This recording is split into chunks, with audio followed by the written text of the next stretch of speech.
Welcome to the Am I the A-hole story from double_assistance 281, where OP ruins his sister's life by revealing to her fiancé that she is infertile. I will try to keep this as simple as possible. My 26M sister, Emma 29F, was very sick in high school. Her choice was either to die young or be able to conceive children. It was a hard decision for her, and she doesn't like to talk about it. She has been dating Adam 29M for about 6 years. And he is really nice. The whole family loves him. He proposed to her last year, and they were planning to marry in March next year. But here is the problem. Adam really wants children. He always plays around with our little cousins at family events and talks about what he wants to do and teach his future children. We always thought that they were just going to be adopting, so we never brought it up. But since the engagement, I have noticed that he always talks about them as their children, as in biological. I don't know how to explain it, but it didn't seem like they were going to adopt a child. After thinking about it for a while, I decided to talk with Emma about it. I asked her out and gently brought up the topic. She did seem a bit angry about me mentioning it, but she explained to me that Adam treats adoption the same as giving birth and that he is happy all the same. It sounded believed, but I know my sister, she was lying. During the entire conversation, she could not look me in the eye. After a month, I finally decided to talk to Adam. This Sunday, we were gathered at my parents' house for dinner. And while everyone was busy and we were alone, I asked Adam how the adoption proceedings were going. Were they going to start now or after they got married? He looked surprised and asked me what I was talking about. I mentioned how he wants many kids, so they should probably be starting with the whole process early. He asked me if Emma wants to adopt a child because they had never talked about it. Since my parents were coming back, I asked him to talk to me later. Around the end of dinner, I asked him for some help with my phone and lead him to the balcony, and I was honest with him. I asked him if he knew that Emma can't have children. At first, he thought I was joking, but when he saw that I was serious, he got this dead look on his face. I told him some of the details and said that it would probably be best if he talked with Emma for the full story. He was quiet for the rest of the evening, when they got how they apparently got in a major fight. I know that he is currently staying with friends and asked for the ring back, but nothing else. Emma hates me, and our parents are mostly on her side and think that I shouldn't have said anything. I thought I was doing the right thing. This is such a huge secret to keep from your future partner, but maybe it really wasn't my place to say anything. OP is not AH for prioritizing honesty over his sister, who had withheld a very crucial information from her boyfriend because biological children are a major deal breaker for some people. However, OP's method of disclosing the information was intrusive, but he is not an AH. Instead, his sister is an AH, and I would rate her 3.5 out of 5 on the AH scale. Now let's move on to the next story from feeling_blessed_for Eve, where OP is refusing to drop her ex-husband's last name. I, 56F, divorced my husband 2 years ago after 26 years of marriage. We have 4 kids, and the split was amicable. He came out as gay, and we mutually agreed to part ways. Changing my name wasn't a priority. Updating IDs, legal documents, and bank accounts would be a huge hassle. I still use his last name on official documents but go by my maiden name socially. Recently, he got engaged to a wonderful guy. I've been supportive of their relationship, but during my grandson's birthday party, my ex suddenly asked if I'd consider dropping his last name. His fiancé chimed in, saying it makes him uncomfortable that I still use it. I was caught off guard and awkwardly joked that unless they want to spend hours in lines at various government offices, I wasn't going to change it. My ex didn't laugh. He insisted it's about starting a new chapter and wants me to move on. The whole situation felt bizarre. For 2 years, it's never been an issue, and now they're ganging up on me. After the party, my ex called and argued that keeping his name makes it hard for his fiancé to feel like they're starting a fresh life.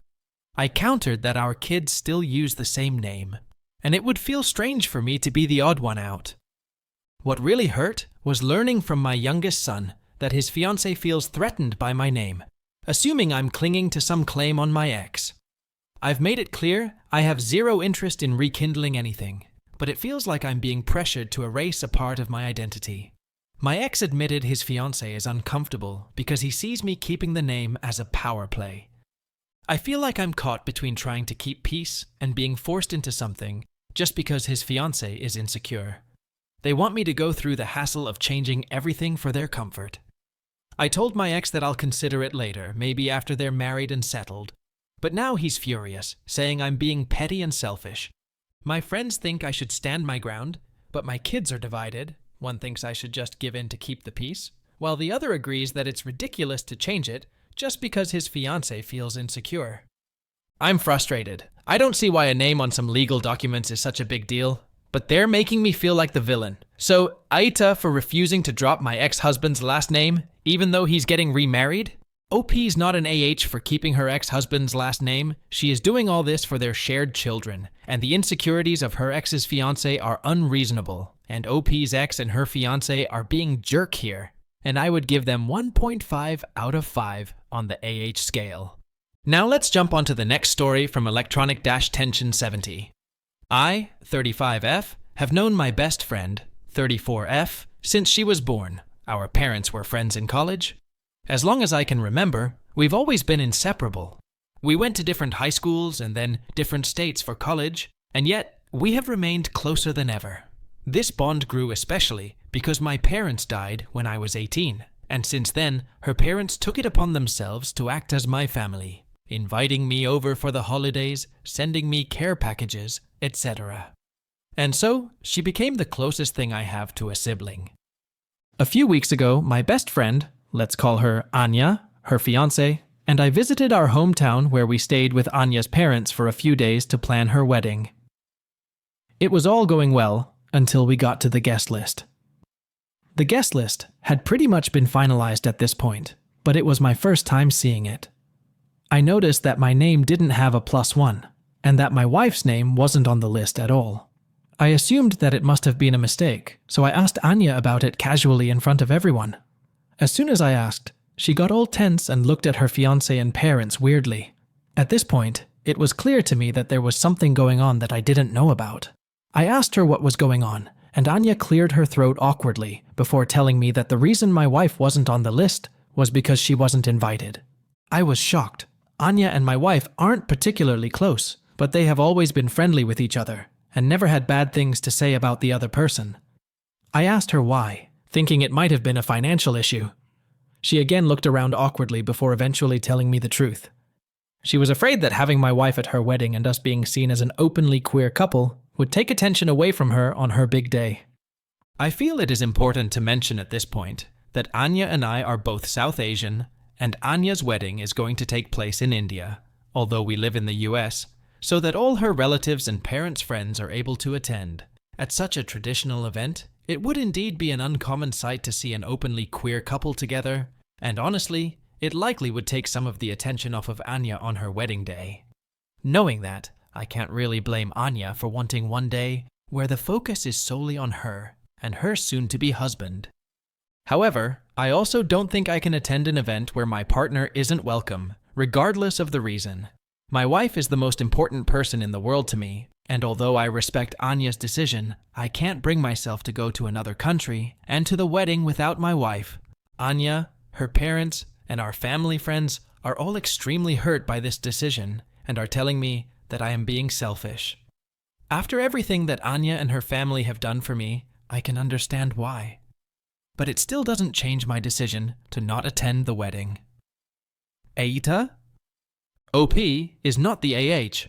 While Anya has the right to curate her wedding, excluding OP's wife because of discomfort with their relationship is hurtful and dismissive. OP's decision reflects loyalty to her marriage, and it's unfair to expect her to attend an event where her partner isn't welcome. Anaya is being an AH here, so I would give her 1.5 out of 5 on the AH scale. As for OP, she gets 0 out of 5. Let's now jump onto the next story from Falcon Reasonable, 6868. I apologize in advance. English is not my first language. Some details will be kept vague to try avoid being recognized. This is not a throwaway account, and I'd like to keep it. Recently, I-30s went to a double birthday celebration. Basically just two people's birthday rolled into one celebration. A close female relative, let's say Bonnie, was chatting with my dad. Not a closed discussion or anything. I tried to join in with how I didn't like power training when I did it. Not overly negative. I just didn't like what it did to my body. She replies, "You are talking about things you know nothing about. I embrace this part. I do it at least 5 days a week, so I know what I am talking about.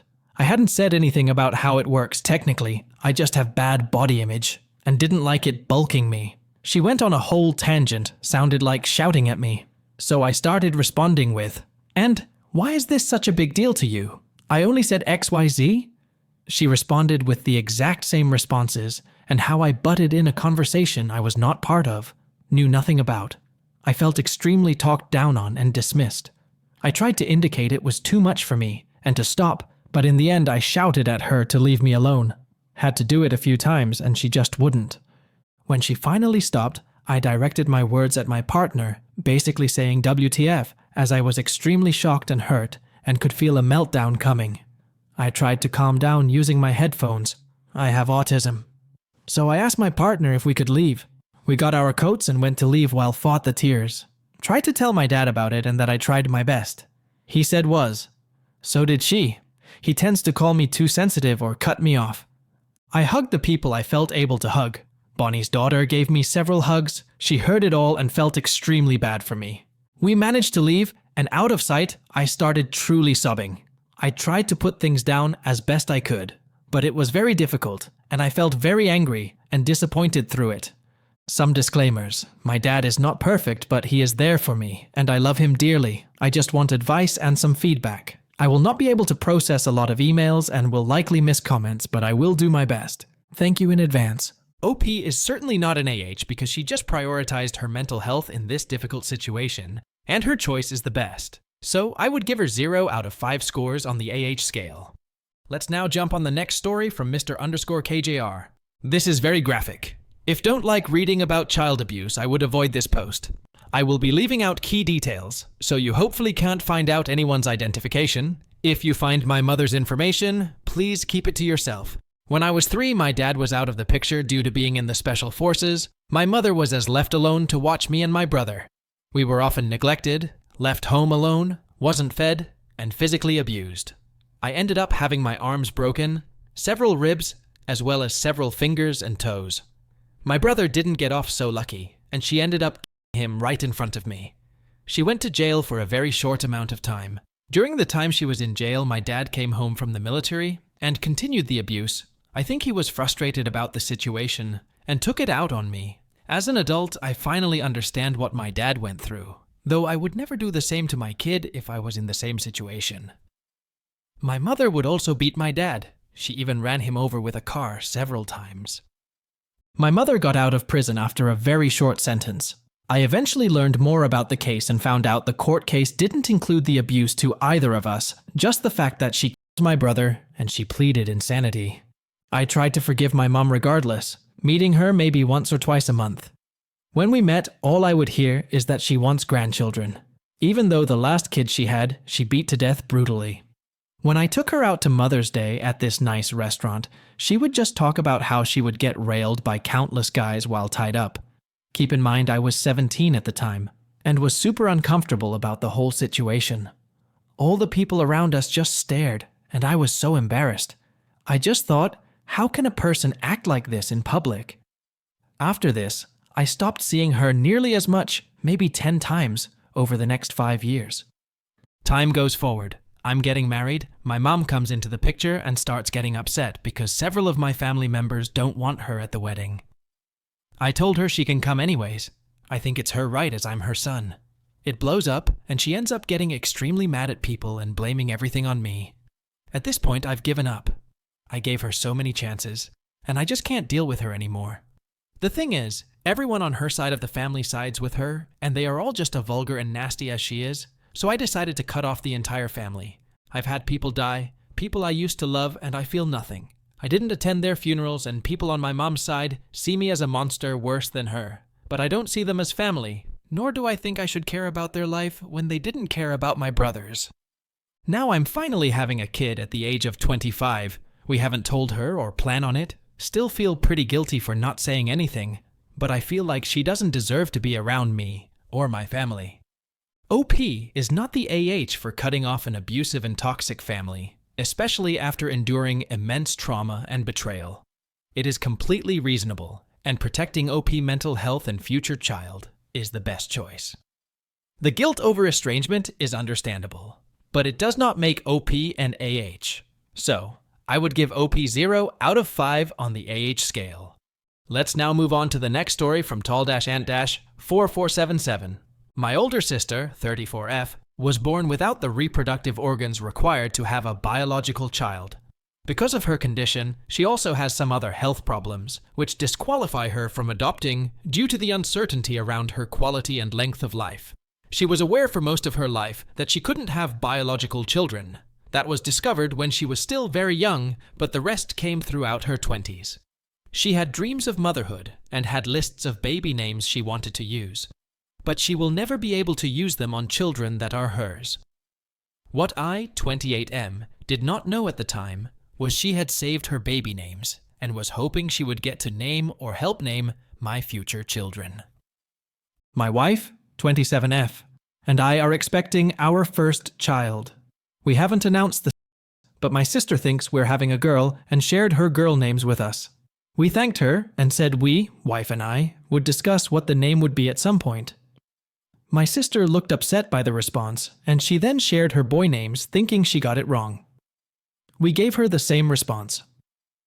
My mom suggested a couple of months ago that it would be generous and kind to let my sister have some input. I told her we felt it was better if we named our child ourselves. My wife and I did look at the list, just to see if we liked any of the names. We did not. Names on the lists included Elizabeth, Hannah, Rosemary and Francesca for girls and James, Edward, Patrick, and Michael for boys. Those just aren't to our preference. None of them were, and there were more names. My sister mentioned the names again recently, and she said we should pick Elizabeth for a girl and Michael for a boy. She said that's what she'd do if she were having the baby. I told her we hadn't made our mind up yet, but we're still in discussions about it. She offered to help, and I said no thanks. My wife and I want to figure it out between us. My sister said she wants to be a part of naming all our babies, that she would love to share all her endless thoughts on names that she'll never get to put into her own kid. I told her I understood she wanted that, but my wife and I as parents would name our child, and she does not get to be a part of that. I told her I understood that was hurtful to her, but she does not get a say. I also asked her to please stop bringing it up. My sister told me I could let her have at least a little say in this, and I said sorry, but no. She cried to Mom, who thinks we should be more sensitive, while my dad told my sister I wasn't wrong, and she needs to accept that she doesn't get to name our baby. My response has caused a divide among my parents and sister and me. It has been made clear my mom thinks I lack compassion, and my sister believes I'm hurtful to her. AITA. Though it is unfortunate that OP's sister cannot have children, but it doesn't mean she should be given the power to control OP's life decision, particularly about choosing names for her children. Now is the time to move to the next story from Highest Hayes.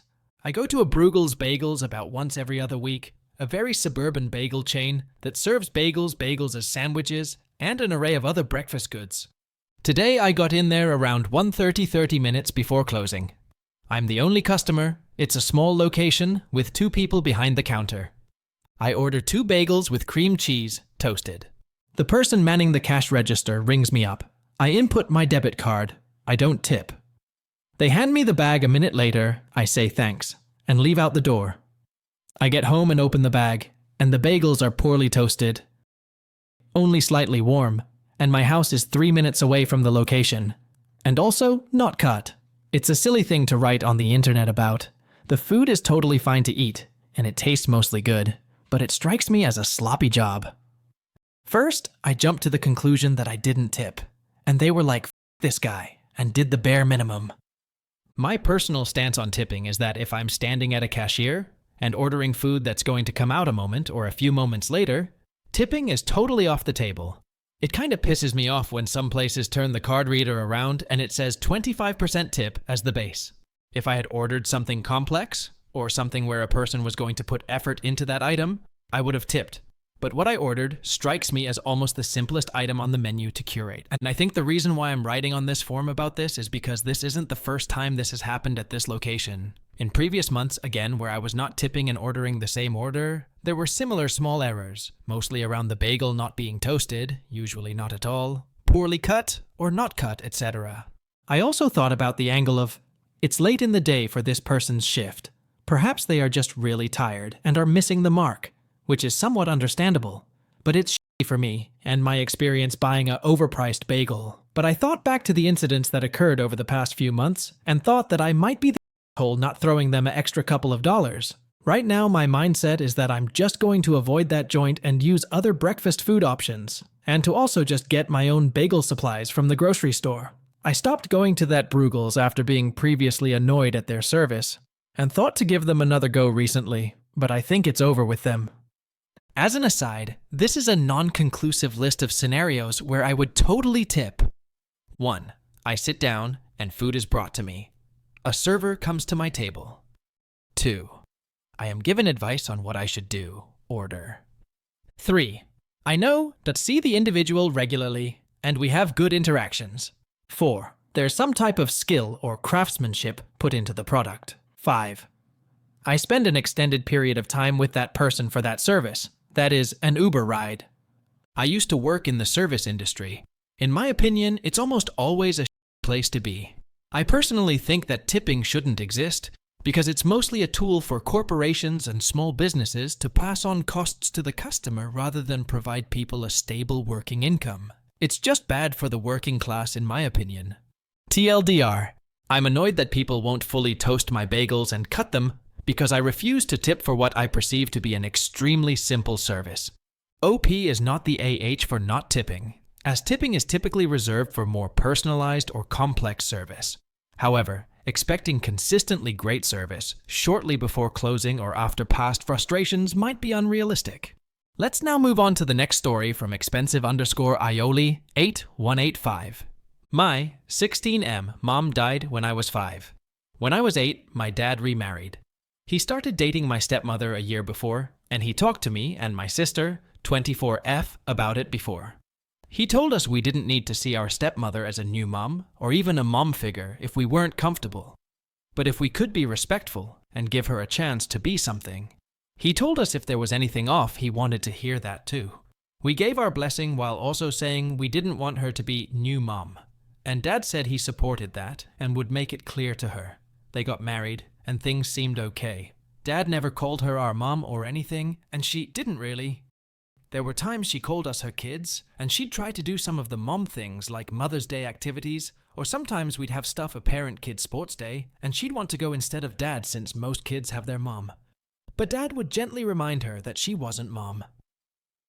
My sister and stepmother had a really rocky and rough relationship, and they don't speak much. My sister tolerated her for Dad after the wedding more than anything, but at first she was okay with her. She just hated that she didn't accept the no-mom role. We spent after school with our grandparents until Dad got home. He'd finish work before my stepmother. So she wasn't doing all the mom stuff. She did offer to quit her job to do it or to go to part-time or something, but Dad and her talked, and he asked if she'd be okay doing all that and not getting recognized equally.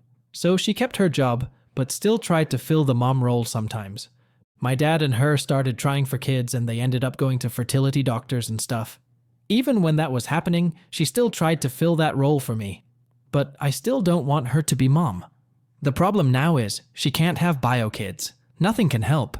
Dad has been comforting her about it. But now she has decided that I could let her adopt me and we could work on changing our relationship. I said no when asked and told Dad. He decided they needed couples therapy. We were at her family's house Sunday afternoon and they were talking to her about the infertility stuff. And she had mentioned she still has one kid, aka me, and that we were maybe making that official. And even if we didn't, she was still mom to someone. It annoyed me, and my dad wasn't in the room at the time. And I said no. Her family all looked at me, and I said she isn't my mom, and we'll never make it official because it's not true. She started crying hard, and my dad heard, and came in, and he brought us home. They got into a big fight that night, and my dad told me I did nothing wrong, but she said I humiliated her in front of her family. AITA? OP is certainly not an AH. He clearly communicated his boundaries about not viewing his stepmother as a mom. Thought it was the wrong time, but it was not wrong to tell his stepmom that she was not his real mom. His stepmother's persistent attempts to fill the mom role led to this confrontation. So, she is being an AH, and I would give her 2.5 out of 5 on the AH scale. Let's now move on to the next story from main-swordfish 3805. I am on the spectrum, so it's hard for me to tell. My older sister is diagnosed with anxiety. I know anxiety can come in different forms, but I believe, and my sister as well, that someone is using their anxiety to manipulate me. I am a girl. The guy named Trey is the son of Dad's friend. Sometimes he'd come around and we became friends. Then he asked me out, and we dated for a month. We go to the same school. This is the first year we had classes together. He makes it well known that he has anxiety to me and everyone around us. We have 4 classes together. In 2, we sit at the same table. Here's the issue. I suspect that Trey is faking his anxiety or using it as manipulation. In the 2 classes where we sit close, he always suddenly starts breathing heavily and working up a worried expression, burying his face in his hands and shaky breath. It lasts for about 20 seconds, then repeats about 20 minutes later. I know to be polite and ask if he's okay, but it just feels very off. From knowing my sister, she seems genuinely scared in panic attacks. Trey doesn't seem scared, he just seems calmer immediately after someone gives him empathy. Sometimes I even see a smirk, or he'll suddenly go into an anxiety attack, saying, "It feels like the world is caving in," over and over, and then run over to adjacent tables to put his head on their desks and get their sympathy. Kinda distracting IMO, but he doesn't leave until someone asks him if he's alright. It just is kinda off, like usually in anxiety attacks you'd be just trying to get through it. So I'd find it hard to immediately think about running to adjacent tables and making it known. I thought most people don't want others to know when these panic attacks happen. He keeps doing it more and more. It's like a daily occurrence by now. He only started after we began dating. In the 2 classes we aren't sitting close, he will never have a single anxiety attack. He'll be loudly talking to friends. It just is kinda off, because his behavior isn't ever consistent. Anyways, he doesn't do this anxiety stuff in front of Dad or when we all are together. The guy seems charismatic otherwise, kind and polite. But yeah, after a month, I felt like he was fishing for attention and sympathy from others, so I broke up with him. Politely, of course. I just made some excuse that I wasn't ready. Needed time to phrase it correctly to Dad, so I kept the news to myself. Well, our families had dinner together last weekend, and in front of everyone, Trey asked me why I broke up with him. Huge shock for everyone. He started accusing me of seeing someone else as the reason, since I was giving him less attention at school. And I didn't handle this very well, but I was embarrassed and mad, and impulsively said that it was because he was a dramatic person and manipulating others with his anxiety. Dead silence, awkward drive home. Dad is mad at me. Other family is mad at me too. AITA for having this opinion, and AITA for my actions? Edit. Wow, this blew up a lot more than I expected. Thanks for all the support. I talked to my dad about it this morning, and he's on my side now. I think I can understand why he was mad at me at first, since I had never mentioned Trey's anxiety thing before. And my sister has anxiety, which makes him a little sensitive to that topic, especially if I'm accusing someone of faking. I'm just grateful for the help, and I appreciate it from every one of you. OP is certainly not an AH because she expressed her genuine concerns about her dad's behavior. However, she could have expressed them differently, but it doesn't make her AH. On the top of it, her honesty ultimately led to a better understanding with her dad. Let's now move on to the next story from Prudent-Seesaw-1732. My mom never wanted a boy. She wanted girls. Apparently her dream was 4 daughters, but she had me, 16M, first. I have seen photos and videos of the day I was born. She cried hysterically when they told her I was a boy. Then she refused to hold me. After we were cleaned up, she cried about not using the name she had chosen and said she didn't know how to move on from it. All this was caught on camera. Eventually, my paternal grandma took me, and she was the person to hold me in photos and videos taken during the rest of our hospital stay. My paternal grandma was my sole parent figure for the first 8 years of my life. She took care of me, and I spent so much time at her house. Sometimes I was there for weeks. Then she had a brain bleed and died, so I was left with a mom who wanted girls and not a boy, and a dad who wanted to be a provider, and nothing more. My mom had my sister Lily 2 years after me, so Mom got her girl and Lily got all her attention. While I got grandma until I was 8 and then nobody. My mom and Lily are super close, and mom adores Lily. Lily got the bigger bedroom. She gets the gifts. She gets all her favorite snacks. She gets to do all the extracurricular activities she could ever want. And her birthdays are huge parties with huge gifts. Christmas she gets at minimum 25 gifts from mom alone. Mom typically gets me one. Never anything I'd like or want, but, thought that counts, which is 0. My mom's family don't act too interested in making up for my lack of parental love. And in the last couple of years, Mom and I have argued more, and I give her a hard time. Dad's never around to give him one. But Mom, if she wants to ignore me, then she can hear how shitty it is, and if she wants to treat my sister like a perfect angel, then she can hear about it. Mom has mentioned how I ruined her dream of 4 daughters. We were at Mom's parents' house Friday, and Mom gushed about Lily doing good on a project, and the scooter she got Lily to help her get around easier. She got Lily a custom helmet and a personalized lock for her scooter. She couldn't stop talking about it, and I told her she really does love to shower her favorite in gifts and praise. My mom's family told me I should take it easier on her, and said I should understand we had some little troubles because of Mom's gender disappointment. I told them I don't owe her because she had gender disappointment, and that I didn't ask to be born to a mom who only wanted daughters. They told me I lacked adult understanding and compassion. AITA? OP is not an AH for expressing his valid feelings about his mother's favoritism and the emotional neglect he has been experiencing. While his family may believe he should show compassion for his mother's feelings, it's unfair for them to dismiss his pain. What do the Mac Reddit fans think? Is the OP an AH or not? Let me know in the comment section below. If you like the stories I brought you, just hit the like button, share them as much as you can, and don't forget to subscribe to Mac Reddit for a daily dose.